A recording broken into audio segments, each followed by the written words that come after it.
சென்னை சைதாப்பேட்டை ஆலந்தூர் சாலையில் இருசக்கர வாகனத்தின் மீது அடையாளம் தெரியாத வாகனம் மோதியதில் தந்தை மகன் உயிரிழந்திருக்கின்றனர். செய்தியாளர் செந்தில் இணைகிறார். செந்தில், விவரங்கள்.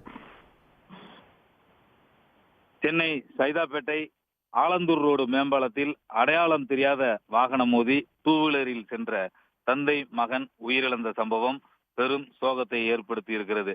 விபத்தை ஏற்படுத்திய வாகனத்தை போலீசார் தீவிரமாக தேடி வருகின்றனர். சென்னை கிண்டி பல்நோக்கு மருத்துவமனை அருகே டிஃபன் கடை நடத்தி வருபவர் ரவி நேற்று இரவு சைதாப்பேட்டை மார்க்கெட்டுக்கு பொருட்கள் வாங்குவதற்காக தனது மகன் கார்த்திகுடன் இருசக்கர வாகனத்தில் கிண்டியில் இருந்து புறப்பட்டு சைதாப்பேட்டை மார்க்கெட் நோக்கி சென்று கொண்டிருந்தார்.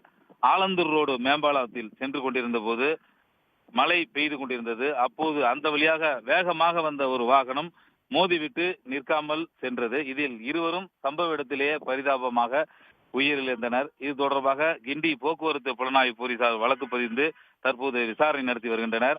அந்த பகுதியில், அதாவது சைதாப்பேட்டை பகுதி, அதே போல கிண்டி பல்நோக்கு மருத்துவமனை பகுதி, இரு பகுதிகளிலும் உள்ள கண்காணிப்பு கேமரா பதிவுகளை ஆய்வு செய்து இந்த விபத்தை ஏற்படுத்திய வாகனத்தை தீவிரமாக தேடி வருகின்றனர்.